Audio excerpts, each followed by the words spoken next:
So hi guys, ভিডিওর thumbnail দেখে বুঝতে পারছো যে আমি কোন দুটো মুভি রিলেটেড নিয়ে কথা বলতে এসেছি। হ্যাঁ, লাস্ট উইকে রিলিজ হওয়া দুটো ট্রেলার, মানে এই উইকে রিলিজ হয়ে যাওয়া দুটো ট্রেলার, একটা হলো Godzilla Kong the new empire এবং ডেডপুলের টিজার নিয়ে, যেটা মাচ অ্যাওয়েটেড মুভি মার্ভেলের, যেটা বলা হচ্ছে যে মার্ভেলের কামব্যাক করাতে পারে।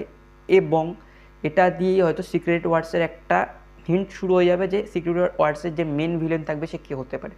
সো গরিলা ভার্সেস কংটা প্রথমে বেরোবে, সো গরিলা ভার্সেস কং নিয়ে একটু অনেক কথা বলিনি।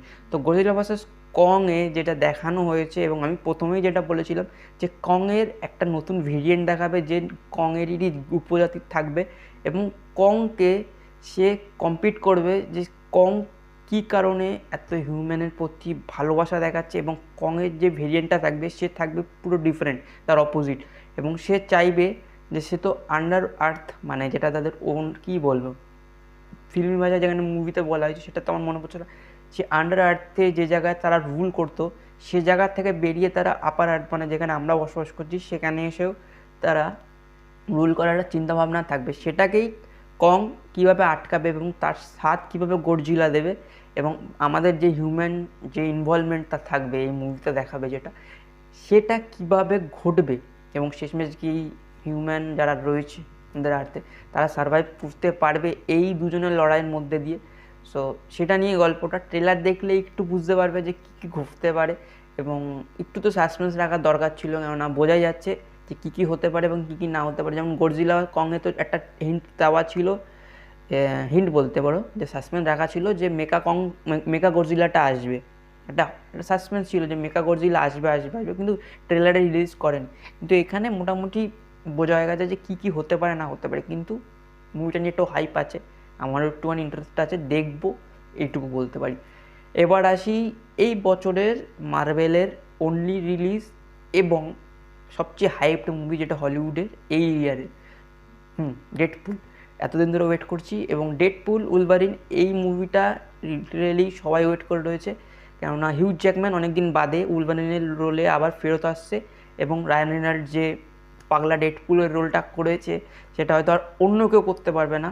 সো সেই রোলটা, দুজনের মধ্যে যে কম্বিনেশনটা, সেটা দেখবার জন্য আমরা অনেকদিন ধরে আগ্রহী ছিলাম। সো আসছে, এবং ডেডপুলের যে কটা জিনিস দেখে আমার মনে হলো, হ্যাঁ, এই মুভিটা দিয়েই আমাদের সিক্রেট ওয়ার্সের একটা হিন্ট দেওয়ার চেষ্টা করা হবে, এবং প্রবাবলি ডক্টর ডুমকে এই মুভিতে একটা ছোট্ট স্পেস দেওয়া হবে যাতে সিক্রেট ওয়ার্সে সে নিজে গিয়ে ভিলেন হিসেবে ইন্ট্রোডিউস হতে পারে।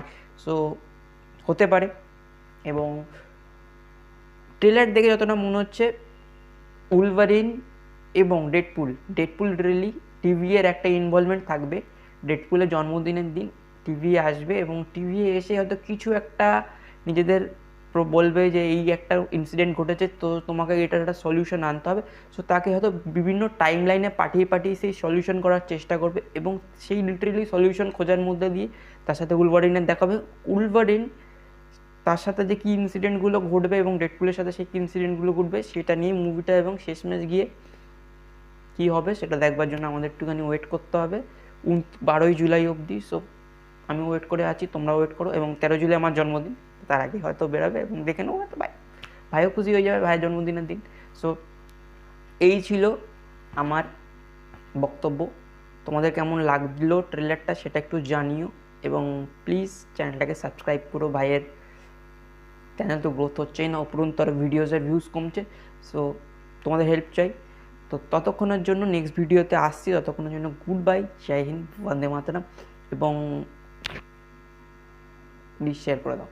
So good bye.